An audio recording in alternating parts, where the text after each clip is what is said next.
ازيكم عامل ايه؟ يا رب تكونوا بخير. النهارده جبت لكم النسخه ديت حاجه عظمه جدا.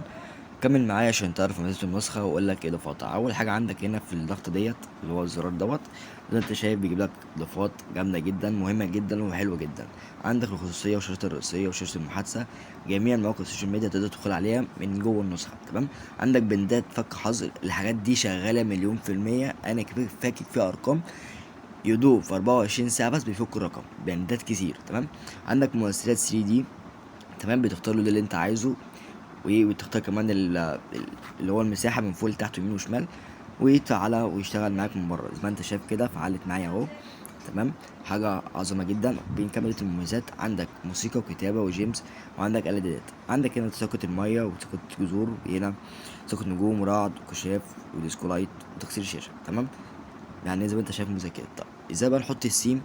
سيب لك لينك السيم برضو معايا تحت، بتخش على السمات. تمام. بعد كده بتخش على حاجه اسمها داونلود سيم، تمام، او تطبيق سيم. تمام. طب انت عندك في الداونلود، تمام، سيم مش عاوزه. تمام كده. تمام. ماشي. طبعا الطريقه سهله جدا، بتختار السيم اللي انت عايزه. حلو. طيب بعد ما تحط السيم بيظهر معاك بشكل اللي انت تشوفه، زي يعني بص بيديك شكل جامد جدا. طبعا بتختار الحاجات اللي انت عايز تشغلها والحاجات اللي انت مش عايز تشغلها. تمام. يعني مثلا نلغي دي كده بحيث ان الرعد يتلغي بس كده. تمام. طب نكمل الاضافات.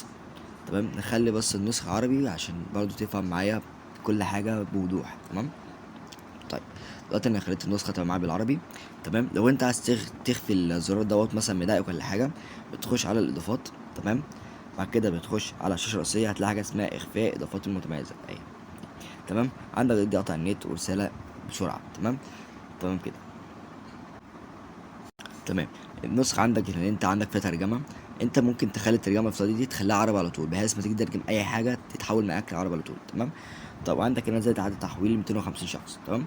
طيب بنكمل بقى. عندك هنا اضافات شعارة كبير، عندك كمان تسهيلات 3 دي، ايموجي ومحادثات زي ما انت شايف، وعندك مضافات هنا برضو انت تقدر تتعامل معاها. كل حاجة عندك بالعربي عشان تفهمها. ده بقى على الخصوصية، عندك حرق النسخة بمكالمة عكس الرسالة حظر الأرقام، وعندك ميزة تخليك أدمن وتحتل الروم، حرفيا ميزة خطيرة جدا. تمام. حاجة خطيرة جدا. تمام. طيب عندك في الشاشة الرئيسية عندك حاجات تاني، عندك تأكيد برسالة الحالة. طيب شاشة المحادثة عندك المزيد من الإضافات، قرآن الكريم. تمام كده.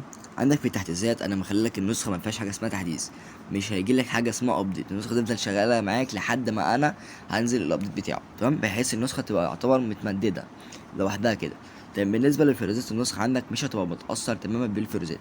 تمام. زي ما انت شايف عندك تذكر فايز جوه الشات، عندك هنا تذكر عادي. تمام. طبعا كل حاجه سريعه. تمام. عندك هنا ما تدوس على ريكورد ده تسجل فيديو. تمام. وريكورد عادي. تمام. عندك هنا حاجه اسمها لايف فيك شات، بتعمل شات لايف فيك شات زي ما بتعمل كده. حاجه اسمها عكس رسائل، هي زيها، بس دي بتوفر لك عليك اللي انت بتكتب من ناحيتين في نفس الوقت. تمام. عندك حاجه اسمها بلوك، انت تقدر تعمل للشخص ده بلوك وفي نفس الوقت تتابع الستوري بتاعه. انت بس بتعمل بلوك مسجات بس. تمام. عندك هنا الدبل اكشن، اللي هو انت مثلا ايه اكشن، مثلا اخلي لما اجي ادوس على المسج مرتين يعمل لي ايه كوبي.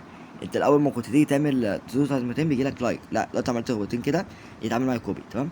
لو دوست ضغطه واحده بيجيب لك اضافات تانية، تعديل الشات وترجمه وكوبي وحاجات دي. تمام. طبعا عندك تغيير الصوت. تمام كده. طبعا النسخة عندك بتقدر تعمل، وعندك هنا بالنسبة للإبلاغ عندك الإبلاغ عندك بيتعمل بسرعة جدا. طبعا العلامة متشالة، لو عملت إبلاغ كده تقدر تعمل اتنين تلاتة أربعة خمسة زي ما أنت شايف. يعني أنا مخليلك بتعمل إبلاغات قوية جدا وورا بعض. يعني أنا مخليلك النسخة دي تقدر تستخدمها في تغيير الأرقام لو أنت بتعرف تختار أرقام. تمام. يعني أنا مضبط لك النسخة حاجة عظمة جدا. تمام كده. طبعا عندك إخفاء الشات زي ما أنت شايف. تمام. وبالنسبه للستوري بتنزل الستوري ريكورد عادي جدا ما فيهاش اي مشاكل. تمام. ويعني نسخه زي ما انت شايف حاجه عظمه جدا، باذن الله هتعجبكم. ومتنساش اللايك والاشتراك لو انت مش مشترك، ويا ريت تشيروا النسخه دي على كل اصحابكم. بس مش عايز تاني، متنساش اللايك اهم حاجه والاشتراك بس. شكرا.